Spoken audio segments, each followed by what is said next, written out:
आप कुछ बताइए। देखिए स्टेबिलिटी क्या होता है, बिस्मिल्लाह। स्टेबिलिटी होता है जहाज़ को, मतलब जैसे अपराइट है, आप जहाज़ के मोमेंटम्स वगैरह, जहाज़ के मुख्तलिफ़ किस्म की एक्शंस वगैरह होते हैं, जहाज़ को स्टेबल रखने के लिए मुख्तलिफ़ चीज़ें दरकार होती हैं, इसलिए हम उसको स्टेबिलिटी कहते हैं, स्टेबल करने के लिए। ठीक है, stable equilibrium, unstable equilibrium, neutral equilibrium, ये हम आपकी स्टेबिलिटी में सिखाएंगे और बहुत चीज़ें हैं, सही है ना सब। आप मिसाल के तौर पर हम आपको बाद में ये भी सिखाएंगे, सिम्पसन रूल्स भी सिखाएंगे कि determination of areas, volume, centre of gravity and pressure. ठीक है ना, सिम्पसन रूल्स बड़ा अच्छा है। ठीक है ना, आपको basically LCG, LCF, VCG, KG, KM, समझ गए ना, ये मुख्तलिफ चीज़ें हम इसमें आपको बताएंगे। सही ना, सबसे पहले आपको पता होना चाहिए कि लॉन्गिट्यूडनल स्टेबिलिटी, ट्रांसफर स्टेबिलिटी, ठीक है ना, वर्टिकल सेंटर ऑफ ग्रेविटी क्या होती है, बॉयंसी क्या होती है, मीटर सेंटर क्या होता है, मीटर सेंट्रिक हाइट क्या होती है। फिर उसमें हम आपको बताएंगे, अभी देखिए इनिशियल क्लास है तो हम थोड़ा सा आपको इंट्रोडक्शन दे रहे हैं क्या होता क्या है। इसमें हम आपको बताएंगे gravity and buoyancy, initial metacentric height. फिर क्या बताएंगे कि रिलेशनशिप्स बताएंगे आपको between the positions of the vertical centre of gravity and the initial transverse metacentric height. Metacentre और मीटर सेंट्रिक हाइट इसमें बहुत इंटर है, क्योंकि नेगेटिव मीटर सेंट्रिक हाइट जब हो जाती है तो बड़ा खतरा हो जाता है, फिर एंगल ऑफ लॉ और फिर कैप्साइज होने का खतरा होता है। ये आपको हम उसमें बताएंगे, न्यूट्रल इक्विलिब्रियम के बाद जब माइनस में कैसे हो जाता है, और एंगल ऑफ लॉ को सही करने के तरीके बताएंगे। वर्टिकल सेंटर ऑफ ग्रेविटी बताएंगे, forces acting to produce a righting moment, positive, neutral and negative stability. Stability at large angle of heel and angle of list. Heel क्यों, कोई चीज़ एक्सटर्नल अगर फोर्सेज इफेक्ट हुआ तो हील हो गया, internal forces effect हो रहा है तो क्या हो रहा है, उसमें लिस्ट हो रहा है, इंटरनल ट्रांसफर की वजह से। बाहर की वजह से क्या हो रहा है, उसको क्या बोलते हैं आप, large angle of heel and hill. फिर इसमें एक चीज़ हम आपको बताएंगे कि वॉल साइडेड फार्मूला क्या होता है, यूज़ एंड लिमिटेशंस बताएंगे। ठीक है सब। फिर आपको बताएंगे, देखिए आप जरा गौर सुनिए कि effect of the transfer moment of weight and suspending of weights. ठीक है साहब, ये आपने इंटरमीडिएट में पढ़ा होगा कि मोमेंट्स ऑफ वेट, सही है ना, और टॉर्क वगैरह, सही ना। फिर आपको बताएंगे determination of KG, initial KG, final KG, KGF, फिर any condition of the list and heel. देखिए ये चीज़ हो गई। लॉन्गिट्यूडनल स्टेबिलिटी का भी थोड़ा बताएंगे आपको, हाइड्रोस्टैटिक स्टेबल बताएंगे। अब ज़रा सी बात आपको पता होना चाहिए कि भाई डिस्प्लेसमेंट क्या है इनिशियली इस तौर पे, डेड वेट क्या है, TPC, LCG, LCF, KM, MCT, KB, trimming moments कैसे कैलकुलेट करेंगे, MCTC वगैरह। ठीक है ना, TPC क्या होती है, टन्स पर सेंटीमीटर इमोशन। फर्स्ट का जो जहाज़ है लोडेड है, सही है ना, अब आपको उसकी स्टेबिलिटी कैलकुलेट करनी है। आप पास जाते हैं, बाद से जा रहे हैं, वो सब टैंकों का साउंडिंग लेना शुरू कर दिया। ठीक है ना, आपको बेसिकली अपना फंडा क्लियर होना चाहिए। ठीक है ना, तो कोई मुश्किल नहीं होगी। फ्रेश वाटर अलाउंस वो कैसे कैलकुलेट करते हैं, डॉग वाटर अलाउंस कैसे कैलकुलेट करते हैं, डॉग वाटर अलाउंस कैसे calculate, dock water allowance is equal to fresh water allowance 1025 minus dock water density divide by 25। ठीक है ना, TPC 1.02A5 A इंटू 100, सही ना। फ्रेश वाटर अलाउंस है W into 40 divide by TPC, MM में आ जाएगा। ये सब चीज़ें आपको फार्मूला रटा होनी चाहिए आप, ताकि इससे एक चीज़ कैलकुलेट करें, दूसरी चीज़ें तीसरी चीज़ें आनी होनी चाहिए, सही ना। अब आ जाते हैं हम लॉन्गिट्यूडनल स्टेबिलिटी पे। देखिए लॉन्गिट्यूडनल स्टेबिलिटी मैं आपको बताऊंगा, अभी तो इनिशियल क्लास है, थोड़ा सा मैं इंट्रोडक्शन दे रहा हूँ। रिलेशनशिप बताऊंगा बिटवीन द, आप अपना कैमरा थोड़ा सा ऊपर रखें, आप लोग भी यहाँ पर आपका कैमरा, ठीक है, आप अपना कैमरा और ऊपर कर लें थोड़ा सा। देखिए लॉन्गिट्यूडनल स्टेबिलिटी बताऊँगा ना, relationship between the positions of the longitudinal centre of gravity and buoyancy. क्या ये, देखिए आर्शिमीदेस की वजह से ये सब ड्रामा हुआ। क्या कहता है आर्शिमीदेस, जब आप किसी चीज़ को पानी में डुबोते हैं, किसी चीज़ को भी, वो सुई जो है वो डूब रही है, जहाज़ नहीं डूब रहा है। क्या वजह, बात यह है इसलिए नहीं डूब रहा है कि जब आप किसी चीज़ को पानी में डुबो लें तो नीचे से उसके ऊपर एक उछाल की क़ुव्वत अमल कर रही है। उछाल की क़ुव्वत आप क्या, बॉयंसी, ऊपर से ग्रेविटी है। सो अगर ग्रेविटी ज़्यादा हो गई तो फिर आप देखना डूबना शुरू कर दी। ठीक है, बॉयंसी, उछाल की क़ुव्वत इज़ वेरी इंपॉर्टेंट। आप समझ गए ना, ओवरलोड होना, ये लेना, जो हम आपको बताएंगे, इसमें सबको आपको क्लियर होना चाहिए कि बॉयंसी एंड ग्रेविटी का क्या इंपॉर्टेंट रिलेशन है। ठीक है सब, and buoyancy and the initial, यहाँ पर क्या हो गया, लॉन्गिट्यूडनल मीटर सेंटर। ठीक है, forces acting to produce a trimming moment. अब यहाँ पर ट्रिमिंग मोमेंट जब आप दिखाऊंगा तो उसमें मैं आपको MCTC बताऊंगा। लिस्ट हम जब कर रहे थे tangent theta GC1 divide by GM, वहाँ पे हम आपको लिस्ट बता रहे थे, यहाँ पर हम आपको ट्रिमिंग मोमेंट बताएंगे MCTC की थ्रू से। ठीक है सब, forces acting to produce a trimming moment, relationship between the original and final water line. ठीक है, आफ्टर ट्रिमिंग। ठीक है, इसमें देखें length between perpendiculars, length overall, mean draft, सही है ना, फॉरवर्ड ड्राफ्ट मार्क्स, ये आपको क्लियर होना चाहिए। ठीक है ना। अच्छा, उसके बाद क्या हो गया, सेंटर ऑफ फ्लक्चुएशन हो गया, relation between the original and final water lines, movement to change the trim, calculation of the draft and trim due to loading, discharging and shifting the weights. बड़ा VLCC ULCC आपके पास लोडिकेटर है, मगर आपको पता होना चाहिए। ठीक है ना, GG1 डिवाइड बाई GM। ठीक है ना। ये छोटे मोटे फार्मूले होते हैं, याद होने चाहिए कि शिफ्टिंग का क्या फार्मूला है।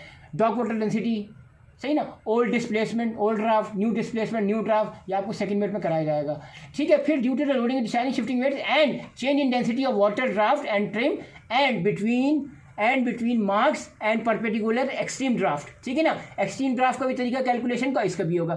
फिर आ जाए फ्री सरफेस इफेक्ट्स, ये देखिए ओवरपेस का इफेक्ट ज़्यादा होता है, ठीक है ना। यहाँ पर आपका इसका इफेक्ट आपका ये ULCC VLCC वगैरह आपके पास जो है साइड टैंक्स भी हैं, इसलिए थोड़ा इसका कम है, ठीक है ना, इफेक्ट कम है। आपने देखा होगा हमारा GM वगैरह अक्सर कंट्रोल में रहता है।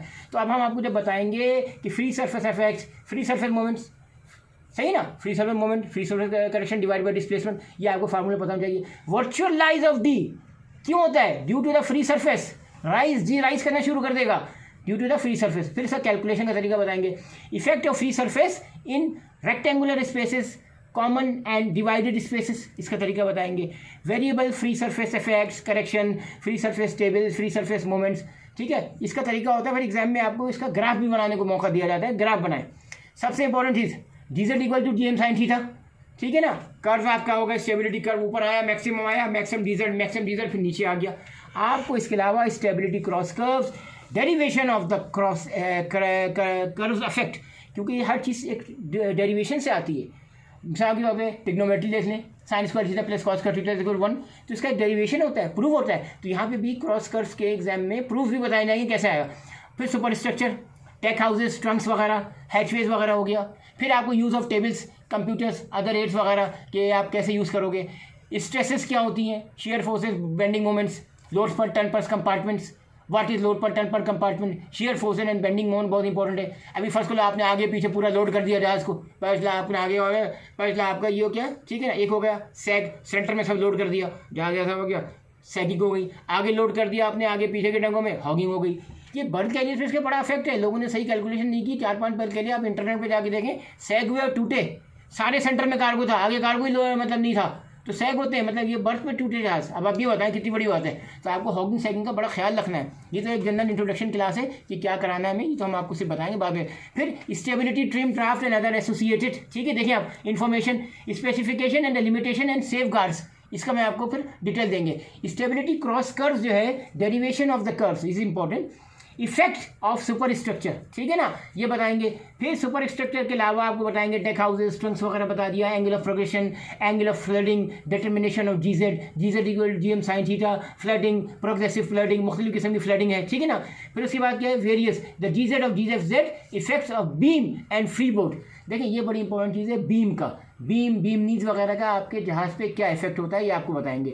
फिर क्या हो गया, free board on the ship side, ship shape, ठीक है। डायनामिकल स्टेबिलिटी, एक होता है स्टैटिकल, एक डायनामिकल। 5 मीटर ड्राफ्ट है, स्टैटिकल डेंजर नहीं है। डायनामिकल ड्राइव स्टेबिलिटी है, उस पर ड्राफ्ट है, क्योंकि आपके समंदर की मौजें और ये वो करंट्स वगैरह सबका इफेक्ट है, तो उस वक्त आपको बहुत ज़्यादा ख्याल रखना है। इसी तरह से आपका हार्बर में हमारी स्ट्रेसेस होती हैं और एक होती है सी गोइंग। इसी तरह से dynamical stability is more important, हमको डायनामिकल स्टेबिलिटी भी कैलकुलेट करने का प्रोसीजर चाहिए। कंस्ट्रक्शन, शिप कंस्ट्रक्शन, ठीक है ना। इसके अलावा comparison with the safety criteria, changing in stability during the voyage. देखिए ये is very important, changing the stability during the voyage जो मैंने आपको बताया इज़ मोर इंपॉर्टेंट, और इसमें लोगों से गलती होती है। इसकी रीज़न ये है कि लोग जो है हार्बर के हिसाब से कैलकुलेट कर लेते हैं, स्टेबिलिटी कैलकुलेट करो तो आप उस हिसाब से भी कैलकुलेट करो, ठीक है सब। अब आ जाएं अगली चीज़ पे, थोड़ा आप कैमरा अपना इस साइड पे कर लें मेरी तरफ से, ठीक है। अब आप देखें ज़रा गौर से, ठीक है ना, करीब आ जाएं आप लोग, सब कैमरे वाले करीब आ जाएं, अपने कैमरे वाले आप लोग भी करीब आ जाएं ताकि अच्छी मूवी बने, ठीक है ना। अब मैं आपको बताता हूँ, देखें इसमें ये था स्टेबिलिटी के अंदर LCG LCF, ये आपको पता हो, लोग मिस्टेक कर रहे हैं। LCB, ठीक है ना, VCG KG, वर्टिकल है KG, ठीक है ना, KG, KM, BM, GM, ये एक फंडा है। जैसे नेविगेशन में अगर आपने सर्किल गोला समझ लिया, यहाँ पे आपको क्रॉस कर्व समझ लेंगे, आपको सब की समझ में आ जाएगी। फैक्टर अफेक्टिंग, देखिए मैं आपको बता रहा हूँ, righting lever curves, angle of deck edge immersion, उसके बाद क्या था, सेल्स एंड ओपनिंग्स, मुख्तलिफ किस्म की ओपनिंग्स वगैरह। अब आपने देखा Herald of Free Enterprises, Exxon Valdez और ये हेराल्ड ऑफ फ्री एंटरप्राइजेज और ये एस्टोनिया डूबे, क्या हुआ, प्रोग्रेसिव फ्लडिंग हुई, जहाज डूबा, ठीक है ना। एंगल ऑफ लिस्ट हुआ, एंगल ऑफ हील हुआ, प्रैक्टिकली आप वो देखो क्या हुआ था, कितनी जल्दी फ्लडिंग हुई थी। So and openings, angle of progressive flooding, ये बहुत इंपॉर्टेंट है। इसका एग्जांपल आपको मिलेगा जब आप पूरी डिटेल्स पढ़ेंगे कि जहाज डूबे कैसे थे। कितने मिनट हो गए आपके, 10 मिनट से। Okay, list of heel due to the wind, shift water, permanent list and angle of loll, determination of residual stability. अब एंगल ऑफ लॉल करेक्ट करने का डिफरेंट तरीका है, एंगल ऑफ लिस्ट करेक्ट करने का तीसरा तरीका है। लिस्ट में तो ये कि इधर लिस्ट हुआ, आपने इधर पानी भर दिया, इधर लिस्ट हुआ, उधर नहीं। यहाँ पे डिफरेंट है, यहाँ पे ये इसी साइड पे बनना है ताकि आपको पहले नेगेटिव जीएम की करेक्ट करना है। तो ये एक फंडा है, ये आपको एक और चीज़ समझनी पड़ेगी वरना आपका गलत हो जाएगा।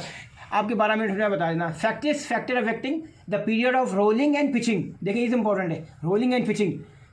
फिर आपका क्या होता है, pooping, variation in draft and trim due to the rolling, pitching and change of speed. इसमें सबसे इंपॉर्टेंट चीज़ है आपका सिंक्रोनाइज रोलिंग, सिंक्रोनाइज पिचिंग, क्योंकि अगर आपका बीम से सिंक्रोनाइज रोलिंग और सिंक्रोनाइज पिचिंग आपका हुआ, उस जगह जहाज़ का कैप्साइज होने का खतरा बहुत है। आप हमेशा क्या करें, सिंक्रोनाइज बीम जो आपका स्वेल्स है उसका अवॉइड करें रफ वेदर के अंदर हमेशा। देखिए डिटेल से हम आपको बातें बताएंगे, थोड़ा सा है assessment of adequate stability prior to entering and leaving dry dock, उसका भी एक तरीका है। उस वक्त भी स्टेबिलिटी कैलकुलेट की जाती है कि क्या आपने को प्लग निकालने हैं, आपने जिस कंडीशन में स्टेबिलिटी में ड्राई डॉक में गए उसी कंडीशन से आप इस ड्राई डॉक से वापस आने का है।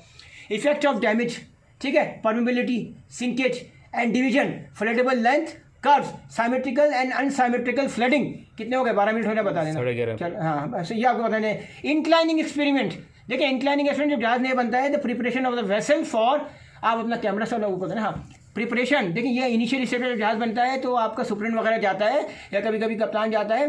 डिटरमाइनिंग द लाइट शिप, देखा आपने, and displacement kg and LCG from the vessel as inclined light ship measurements as a practical means of checking vessel dead weight। ये हमको इनिशियल स्टेज पे करना पड़ता है जब जहाज बनता है, तो ताकि ये मसले हल हों आपको पता होना चाहिए कि आपकी inclining experiment is very very important for the new build vessel. Thank you sir.